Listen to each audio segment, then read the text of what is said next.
बच्चों,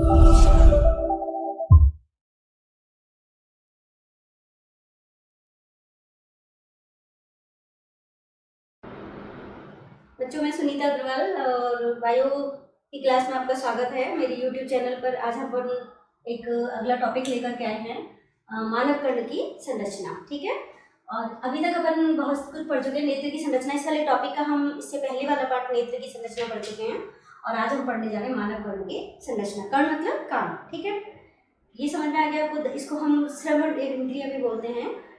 श्रवण इंद्रिय का मतलब सुनना। ठीक है, मानव कर्ण की जो संरचना है, इस संरचना के अंदर हम लोग देख रहे हैं। सबसे पहले हम देखते हैं कि कान का काम क्या है। कान का काम जनरली जो अपने टॉपिक में ज़्यादातर हमें सुनने में आता है, सुनना इसका काम है। इसका काम क्या है? सुनना। लेकिन ये सिर्फ सुनने का ही काम नहीं करता, इसके अलावा हमारे शरीर का एक महत्वपूर्ण कार्य है शरीर का बैलेंस बनाना। उस काम को भी हमारा मानव कर्ण करता है। ठीक है, जिसके बारे में हम जनरली हमें बस ये तो कान का क्या काम है? सुनने का काम है। लेकिन सिर्फ सुनने का काम नहीं है, बल्कि शरीर का बैलेंस बनाने का काम भी हमारे कर्ण का होता है। ठीक है, तो मानव कर्ण की संरचना में हम सबसे पहले देखते हैं कान के भाग। कान के 3 भाग होते हैं। कौन कौन से? एक होता है बाह्य कर्ण, एक होता है मध्य कर्ण और अंत्य कर्ण। 3 भागों में हमने इसको बांट दिया है। कर्ण के 3 पार्ट होते हैं। बाह्य कर्ण पे जब अपन सबसे पहले आते हैं, बाह्य कर्ण को भी हमने आगे 2 भागों में डिवाइड कर दिया। एक होता है कर्ण पल्लव और एक दूसरा होता है बाह्य कर्ण कोहर। अब हम एक डायग्राम देख रहे हैं सामने। ये वाला जो पार्ट है, जो हमारे कान का बाहर वाला जो पार्ट हमको दिखाई दे रहा है, इसे कहते हैं हम कर्ण पल्लव यानी कि पिन्ना। इंग्लिश में क्या कहेंगे इसको? पिन्ना कहते हैं। तो ये बाह्य कर्ण जो होता है हमारा, इसका काम क्या है? ये सिर्फ हमारी उपास्थि से निर्मित उसे एक कार्टिलेज से निर्मित होता है। ये या कार्टिलेज का मतलब होता है सॉफ्ट जो अस्थि होती है हमारी, ये मुड़ जाते हैं। हमारे कानों को मुड़ करके अगर हम देखें तो ये क्या हो जाते हैं? मुड़ सकते हैं। तो ये उपास्थि से, प्रत्यास्थ उपास्थि से, फाइब्रोप्लास्टिक उपास्थि से निर्मित होता है। और इसके अंदर हम एक गुहा देख रहे हैं। ये हमें एक गुहा दिखाई दे रही है। इस गुहा को हम कहते हैं कोचा। इस गुहा को क्या बोलेंगे अपन? कोचा। दिखाई दे रहा है हमको यहाँ पे एक गड्ढा सा भी दिखाई देता है, इसे क्या कहते हैं हम? कोचा। तो ये हमारे बाह्य कर्ण में तो सिर्फ इतना सही है कि ये एक फाइब्रोइलास्टिक उपास्थि से बना होता है और दूसरा क्या रहती है? यहाँ पे एक गुहा होती है, इसे हम कहते हैं कोचा। अब आता है हमारा अगला पार्ट इसका। इस बाह्य कर्ण यहाँ से लेकर यहाँ तक का पार्ट जो कहलाएगा वो क्या कहलाएगा? बाह्य कर्ण। तो अब हम देख रहे हैं एक नली हमें दिखाई दे रही है। नलिका हमें यहाँ से लेकर यहाँ तक दिखाई दे रही है। इस नलिका को कहते हैं बाह्य कर्ण कोहर। इसे क्या कहते हैं? बाह्य कर्ण कोहर यानी एक्सटर्नल ऑडिटरी मीटर्स। इंग्लिश में क्या कहेंगे इसको? External auditory metres.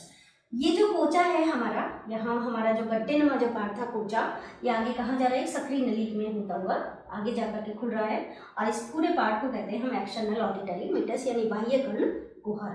ठीक है, लास्ट में ये कहाँ पहुँच रहा है? हमारे कान के पर्दे तक। यहाँ एक झिल्ली नुमा स्ट्रक्चर होता है जिसे हम कहते हैं कान का पर्दा यानी कि कर्णपट है। तो हमारी जो बाह्य कर्ण कोहर है वो कहाँ तक फैला रहता है? कान के पर्दे तक फैला रहता है। इसको हम कहते हैं कान का पर्दा। कई बार कहते हैं ना हम लोग, कान में अंदर है ना, हमें ज़्यादा सीख नहीं डालनी चाहिए। सीख डालने से हमारे कान के पर्दे में क्या हो सकता है? छेद हो सकता है।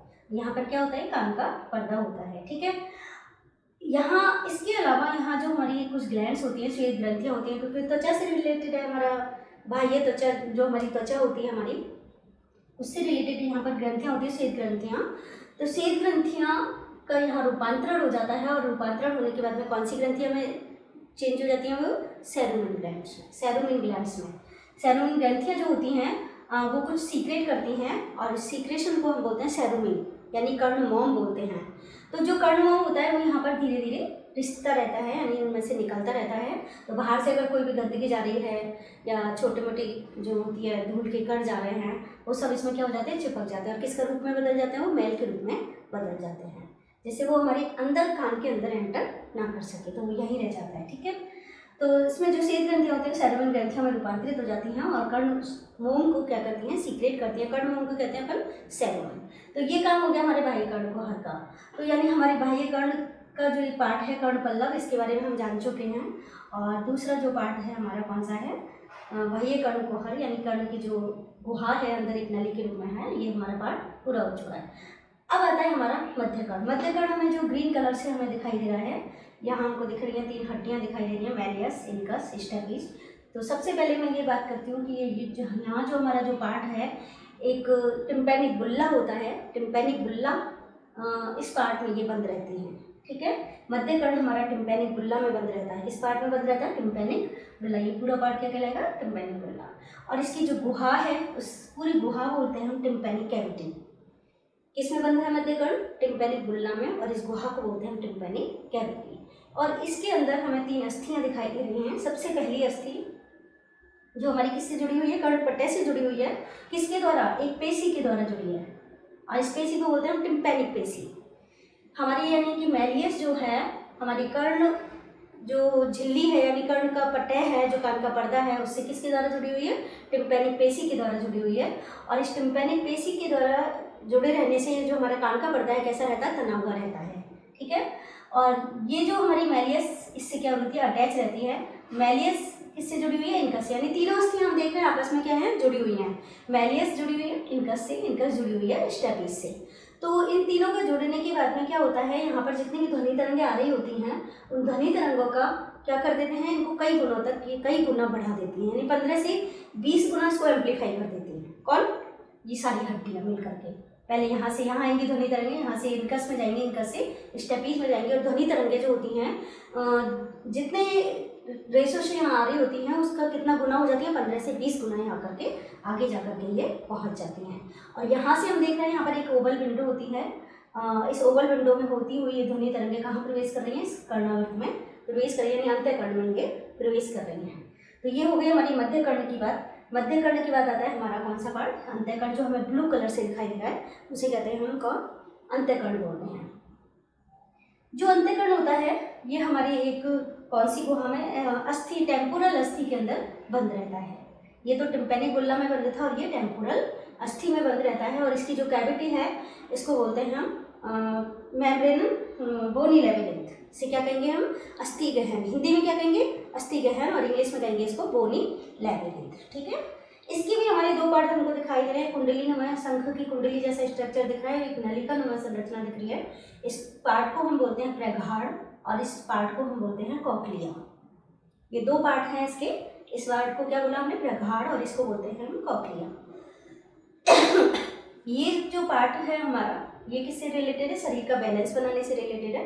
और ये वाला जो पार्ट है हमारा ये है हमारे शरीर सुनने से संबंधित। यानी ये दोनों पार्ट ही हमारे लिए बहुत इम्पॉर्टेंट है।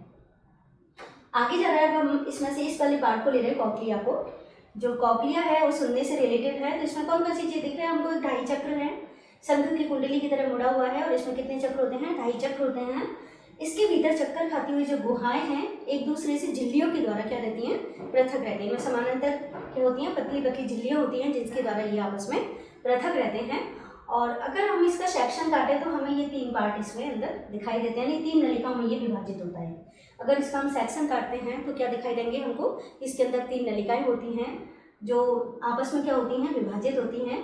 तो ये जो नलिका है, तीनों नलिकाओं के जो नाम है मैं बता रही हूँ। एक को कहते हैं प्रगाढ़ नलिका, इंग्लिश में कहते हैं इसको स्केला वेस्टिब्यूल।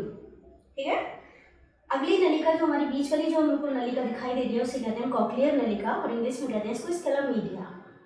फिर आता है हमारा अगली नलिका टिम्पैनिक नलिका है, ये नीचे वाली, लेकिन इसका इंग्लिश में नेम है स्केला टिम्पैनिक। तो तीनों नलिकाएं हमें दिखाई दे रही हैं यहाँ पर। स्केला वेस्टिब्यूल यानी प्रगाढ़ नलिका, स्केला मीडिया यानी कि कॉक्लियर नलिका और इस टिम्पैनिक नलिका यानी कि स्केला टिम्पैनिक। इन तीनों नलिकाओं में तरल भरे रहते हैं। इसमें जो तरल भरा है उसे पेरिलिम्फ कहते हैं, इसमें जो तरल भरा है उसको भी पेरिलिम्फ कहते हैं। लेकिन यहाँ जो स्केला मीडिया यानी कि कॉक्लियर नलिका में जो तरल भरा हुआ है उसे हम कहते हैं एंडोलिम्फ। ठीक है।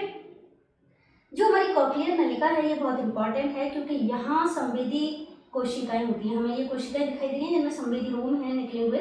ये सुनने से रिलेटेड यहाँ पर एक पार्ट है और इस मेम्ब्रेन को कहते हैं हम टेक्टोरियल मेम्ब्रेन। यहाँ एक मेम्ब्रेन झुकी हुई है, एक कला इस पर झुकी रहती है संवेदी कोशिकाओं पर। इस कला को हम बोलते हैं टेक्टोरियल मेम्ब्रेन। इस मेम्ब्रेन को क्या कहते हैं? टेक्टोरियल मेम्ब्रेन, जो संवेदी कोशिकाओं पर क्या रहती है? झुकी रहती है। ये वाला जो पार्ट है पूरा ये कहलाता है कॉर्टाई के अंग। इसे क्या कहते हैं? कॉर्टाई के अंग, जो कि सुनने से रिलेटेड है। क्यों? क्योंकि यहाँ संवेदी कोशिकाएं हैं। ये संवेदी कोशिकाएं जो यहाँ से तरंग जा रही है उनको क्या करती हैं? कैच कर लेती हैं। सुनने से रिलेटेड जो संवेदना जा रही है उसको क्या करती हैं? ये कैच करती हैं और कहाँ पहुँचा देती हैं? श्रवण तंत्रिका तक पहुँचा देती हैं। तो दिख रहा है हमको यहाँ पे ये स्टेपीज है, ये वाली लास्ट वाली, ये कहाँ जा रही है? सारी संवेदना यहाँ जा रही है इसकी ध्वनि से रिलेटेड। और इनको कौन ग्रहण कर रहा है? ये कॉर्टाई के अंग ग्रहण कर रहे हैं और कहाँ पहुँच जाते हैं? श्रवण तंत्रिका में धीरे धीरे इनको पहुँचा देते हैं। ठीक है, अब हमारा जो पार्ट है, ये वाला पार्ट हमारा कंप्लीट होगा। यानी सिंह की कुंडली की तरह है, ये चक्कर खाती नलिकाओं में विभाजित है और इन नालों के भीतर हमने बताया तरल भरा रहता है। कॉक्लियर नलिका पे एक झिल्ली होती है जिसे हम टेक्टोरियल कला कहते हैं, जो इस पर झुकी हुई है, और साथ में यहाँ पर क्या होती है? संवेदी कोशिकाएं होती हैं जो इस सुनने से संबंधित होती है और इस अंग को बोलते हैं कॉर्टाई के अंग। तो ये क्लियर हुआ। अब हमारा लास्ट पार्ट बच रहा है कौन सा? अर्धवृत्ताकार नलिकाएं हैं, जो कि किस पार्ट में आ रही हैं? वेस्टिब्यूल यानी प्रगाढ़ वाले पार्ट में आ रही हैं। तो प्रगाढ़ के अंदर 3 अर्धवृत्ताकार नलिकाएं हैं और ये नलिकाएं एक दूसरे से समकोण बना रही हैं। ऐसे नहीं एक सीधी है तो एक उसकी क्या होगी? आड़ी होगी। तो इस तरह से एक दूसरे के ऊपर क्या बनाती हैं? समकोण बनाती हुई होती हैं। प्रत्येक अर्धवृत्ताकार नलिका का जो लास्ट वाला सिरा है वो कैसा हो जाता है? चौड़ा हो जाता है और इसे कहते हैं एम्पुला। इस एम्पुला के अंदर कुछ संवेदी कोशिकाएं होती हैं। उनको जो संवेदी कोशिकाएं का संबंध कहाँ होता है? सारी मिलकर के क्या बना लेती हैं? लास्ट में श्रवण तंत्रिका बना लेती हैं। संवेदी कोशिकाएं सारी जो अंतिम सिरे होते हैं वो मिलकर के क्या बनाते हैं? श्रवण तंत्रिका बनाते हैं। ठीक है, इन नलिकाओं का एक भाग किससे जुड़ा रहता है? यूट्रिकुलस से जुड़ा रहता है और दूसरा भाग होता है सैकुलस, और सैकुलस जुड़ा है किससे? कॉक्लिया से। तो इस तरह से ये आपस में कैसे होते हैं? कनेक्ट होते हैं एक दूसरे से। एम्पुला में कुछ संवेदी कोशिकाएं होती हैं जो डॉट डॉट के माध्यम से मैंने बताई हैं। यहाँ पर संवेदी कोशिकाएं होती हैं और इनसे निकलने वाले जो तंत्रिका तंतु होते हैं वो सब आपस में मिलकर के क्या बनाते हैं? श्रवण तंत्रिका बनाते हैं। और जो सुनने से रिलेटेड और शरीर के बैलेंस से रिलेटेड जितनी भी संवेदना होती है उसको कहाँ भेज देते हैं? मस्तिष्क तक भेजने का काम करते हैं। इस तरह से हमें क्या होती है? ध्वनि को सुनाई देती है आराम से और इस तरह से हमारा पूरा ये प्रोसीजर कंप्लीट होता है। तो यानी जो ध्वनि तरंगें होती हैं सबसे पहले यहाँ पहुँचेंगी कोचा में, कोचा से कहाँ पहुँचेंगे? कर्णपटे में पहुँचेंगे। कर्णपटे से ये सारी इन अस्थियों से होते हुए सारी संवेदनाएं कहाँ पहुँचती हैं? यहाँ पहुँच जाएंगे हमारी कॉक्लिया के अंदर। कॉक्लिया में कुछ जो हमारे कॉर्टाई अंग होते हैं वो इसको संवेदना को ग्रहण करते हैं, सुनने से रिलेटेड संवेदना को।